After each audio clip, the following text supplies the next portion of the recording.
আল্লাহ পাক কোরআনে রাসূলকে নূর বলেছে, যেই তাফসীর আপনি পড়তেছেন সেই তাফসীরে রাসূলকে নূর বলা হয়েছে, আর সেই তাফসীর আপনি পড়ে বলতেছেন রাসূলকে নূর বললে শিরক হয়ে যাবে, বিদআত হয়ে যাবে। তা কি বললেন আপনি? আপনি কি বললেন? আপনার এই ইলম ডাস্টবিনে ছুঁড়ে ফেলেন, এটা কোনো ইলম না। আপনি কিতাবে পড়ছেন আরেকটা, মুখে বুলি ছাড়ছেন আরেকটা। এটা কেমন? এটা তো মুনাফিকি হয়ে গেল।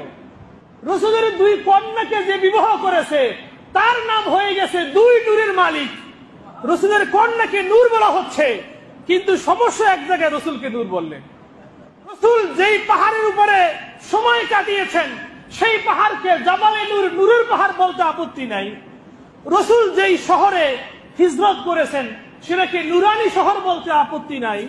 আপত্তি এক জায়গায় রাসূলকে নূর বললেন। মানে সিন্নি খাইলা কার উসিলায়? মোল্লা চিল্লা না। যার উসিলায় তাম পৃথিবীর সবকিছু নুরানি হয়ে যেতে পারে, শুধু দূর হতে পারে না সেই ব্যক্তি।